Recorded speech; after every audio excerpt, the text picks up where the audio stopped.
ও আচ্ছা, কিন্তু আমি তো সেটা মেনে নিতে পারবো না। আমাকে পড়াতে হলে অবশ্যই আমার দিকে তাকাতে হবে। তাকান বলছি। আরে কি ব্যাপার, আপনি আমার গায়ে হাত দিয়ে কথা বলছেন কেন? কেন গায়ে হাত দিলে প্রবলেম বুঝি? আরে কি ব্যাপার হুজুর, আপনি এমন কেন করছেন? আমার দিকে তাকান। মা, মা, বাবা, বাঁচাও আমাকে। আরে মা, আস্তাগফিরুল্লাহ, আস্তাগফিরুল্লাহ।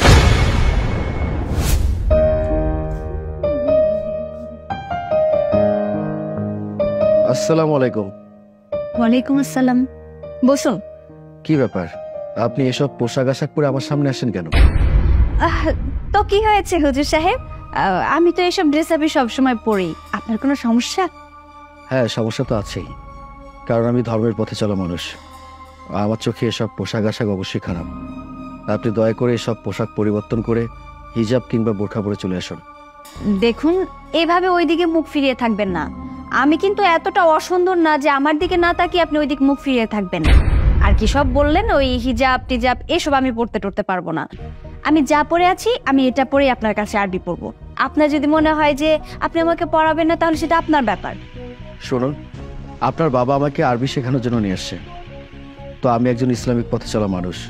আমার চোখের সামনে একটা ভুল হবে, সেটা তো আমি মেনে নিতে পারি না। আমি আপনাকে যা যা বলেছি সেটা অক্ষরে অক্ষরে পালন করুন। যান, পোশাকটা পরিবর্তন করে আসুন। কি হলো, এখনো দাঁড়িয়ে আছেন কেন? যান। যাচ্ছি।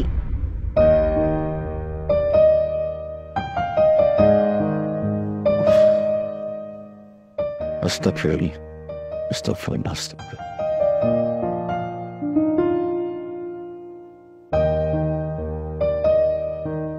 হুজুর, এবার দেখুন তো সবকিছু ঠিকঠাক আছে কিনা।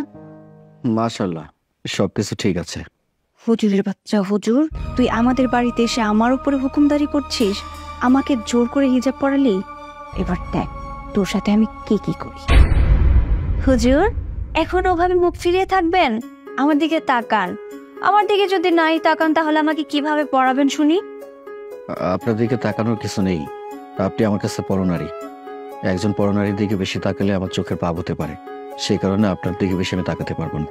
ও আচ্ছা, কিন্তু আমি তো সেটা মেনে নিতে পারবো না। আমাকে পড়াতে হলে অবশ্যই আমার দিকে তাকাতে হবে। তাকান বলছি। আরে কি ব্যাপার, আপনি আমার গায়ে হাত দিয়ে কথা বলছেন কেন? কেন গায়ে হাত দিলে প্রবলেম বুঝি? আরে কি ব্যাপার হুজুর, আপনি এমন কেন করছেন? আমার দিকে তাকান। আরে তাকান না হুজুর, তাকান বলছি। আমার দিকে না তাকালে পড়াবেন কি করে? তাকুন। মা, মা, বাবা, বাঁচাও আমাকে। আরে মা, আস্তাগফিরুল্লাহ, আস্তাগফিরুল্লাহ। এই জন্য কি দেখতেছি, আপনার এই বাড়িতে রাখছি আমার মেয়েটারে পড়ানোর জন্য, আর আপনি কিনা আমার মেয়ের ইজ্জতের উপর হাত দিচ্ছেন। সি সি সি হুজুর, আপনার মতন হুজুর যদি বাড়িতে থাকে তাহলে কোনো মেয়ে মানুষের শান্তি মতো থাকতে পারবো না। বিশেষ একদম কথা বলবি না তুই। আমি আগেই বাবাকে বলেছিলাম এই সমস্ত হুজুর বাড়িতে ঢোকানোর কোনো দরকার নেই। বাবা কোথায়? বাবাকে ডাকো। আচ্ছা মা, আমি তোর বাবাকে ফোন দিচ্ছি তাড়াতাড়ি। আমার কথাটা বিশ্বাস। হ্যালো, এই কই তুমি? আর তাড়াতাড়ি বাসায় আসো। এই তো আমি চলে আসছি। ওই তো তোর বাবা আসছে। বাবা, বাবা, আমি তোমাকে আগেই বলেছিলাম এই হুজুরটাকে আমাদের বাড়িতে ঢুকিও না। এই হুজুরটা তোমার মেয়েকে, ছি ছি ছি, আমার বলতে লজ্জা লাগছে। এই হুজুরটা একটা ক্যারেক্টারলেস, ও আমাকে ব্যাড টাচ করেছে।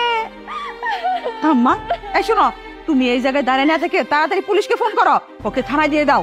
কি বলো, ওর কঠিন বিচার হওয়া উচিত। আমি যদি ওর বিচার না করি তাহলে তো আমার মান সম্মান থাকবে না। দাও দাও বাবা, কঠিন শাস্তি দাও। আরে পুলিশকে ফোন দিয়ে পুলিশের হাতে তুলে দাও, এটাই তো কঠিন শাস্তি। আমি ওকে পুলিশে দিব না, আমি ওকে কঠিন শাস্তি দিব। কঠিন শাস্তি? বুঝলাম না কিছু। শোনো, আমি অথর সাথে ওর বিয়ে দিতে চাই। বাবা, কি বলছো এসব? এই হুজুরের সাথে আমার বিয়ে মানেটা কি? না বাবা প্লিজ, বাবা ওকে শাস্তি দিতে হবে না, ওকে বাসা থেকে বের করে দাও। তবু আমার গলায় ওকে ঝুলিও না বাবা প্লিজ। এই একদম চুপ থাক। আমি তোর বাবা, তুই আমাকে শিক্ষা দিচ্ছিস? আমাকে কি শিক্ষা দিবি? আমি যেটা বলবো তোর সেটাই করতে হবে। এই তুমি ওকে নিয়ে এখন রুমে যাও।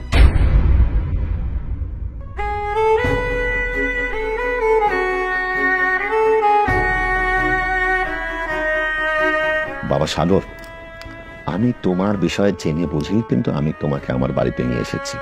ও বাবা, আমি তোমাকে অনেকদিন ধরে চিনি, জানি, তোমার বিষয়ে আর আমার কোনো জানার কিছু নাই। তা আমার মেয়ের জন্য বাবা আমি তোমাকে মনে মনে পছন্দ করছি। আমি চাই তুমি আমার মেয়েকে বিয়ে করো। দেখো বাবা, আমার মেয়েটা কিভাবে উশৃঙ্খলভাবে চলাচল করে, এর জন্য আমি অনেক কষ্ট করেছি, অনেক যতক্ষণ গেছে আমার উপর দিয়ে, আমি মানুষ করতে পারিনি। আমি চাইলাম না তুমি আমার মেয়েকে বিয়ে করে আমার এই মনের আশাটা পূরণ করো, যাতে আমার মেয়ে ইসলামের দিকে আসতে পারে, 5 ওয়াক্ত নামাজ পড়তে পারে, সহি সালামতে চলতে পারে। এটা তুমি আমার করো, আমার অনুরোধ। আমি আমার জায়গা থেকে সর্বোচ্চ চেষ্টা করব। আল্লাহ যদি চান, আল্লাহ যদি আপনার মেয়েকে হেদায়েত দান করেন, তাহলে অবশ্যই আপনার মেয়ে 5 ওয়াক্ত নামাজ আদায় করবেন, দিনের পথে চলবেন। আর আল্লাহ যদি আপনার মেয়েকে হেদায়েত দান না করে, তাহলে তো সেটা কখনোই সম্ভব না, হয়তোবা আগের মতোই থাকবে। বাকিটা আল্লাহ ভরসা। আমি আমার জায়গা থেকে চেষ্টা করে ত্রুটি রাখবো না। আপনি শুধু আমাদের জন্য দোয়া করবেন। অবশ্যই বাবা, আমি তোমাদের জন্য দোয়া করি। তোমরা মানুষের মতো মানুষ হও।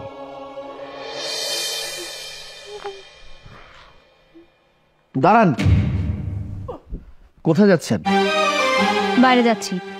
আপনি বাইরে যান, তাতে কোনো সমস্যা নেই, কিন্তু এসব পোশাক আশাক পরে আপনি বাইরে যেতে পারবেন না। মানেটা খুব সহজ। আপনি আমার বিবাহিত স্ত্রী, আপনি আমার পারমিশন ছাড়া বাইরে যেতে পারেন না। আমি আপনাকে বাইরে যাওয়ার পারমিশন দিয়েছি, কিন্তু এসব পোশাক আশাক পরে নয়। আপনি বোরখা পরে তারপরে বাইরে যাবেন। কি পরবো? বোরখা? তাও কি না আমি?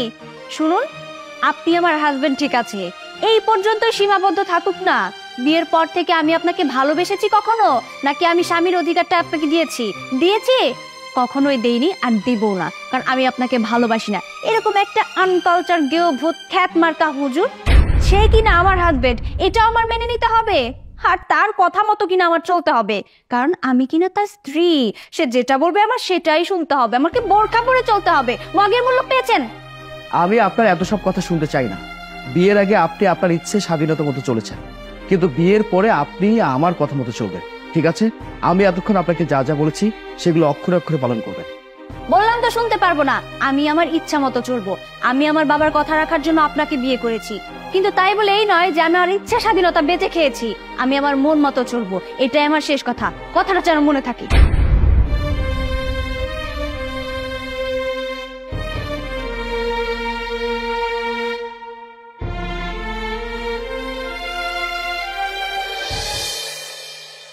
ইয়া রাব্বিল আলামিন, পরম দয়ালুময় আল্লাহ, আপনি আমার স্ত্রীকে 5 ওয়াক্ত নামাজ পড়ার তৌফিক দান করুন।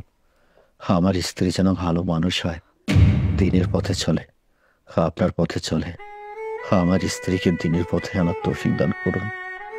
আমার স্ত্রীকে ইসলামের পথে আনার তৌফিক দান করুন। আমার স্ত্রীকে আপনার পথে আনার তৌফিক দান করুন। আমি আমার জায়গা থেকে সর্বোচ্চ চেষ্টা করছি, আপনি আমাকে সাহস দিন। আমি আমার শ্বশুরকে কথা দিয়েছিলাম, আমি আমার জায়গা থেকে সর্বোচ্চ চেষ্টা করব। আল্লাহ, আমার স্ত্রীকে ক্ষমা করে দিন, তাকে দিনের পথে আনার তৌফিক দান করে দিন। আমার দোয়া কবুল করুন। ক্ষমা নেই। এই মানুষটা আমাকে এত ভালোবাসে, আমাকে ভালো করার জন্য, আমাকে দিনের পথে আনার জন্য আল্লাহর কাছে কান্নাকাটি করছে। আর আমি কিনা এই মানুষটার সাথে দিনের পর দিন খারাপ ব্যবহার করছি। না না, এখনো সময় আছে, আমার ভালো হয়ে যাওয়া উচিত। আমি ভালো হয়ে যাব।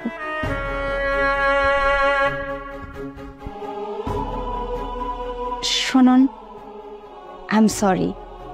আসলে আমি এখন বুঝতে পারছি যে আপনি আমাকে কতটা ভালোবাসেন, আমাকে নিয়ে আপনার কতটা চিন্তা।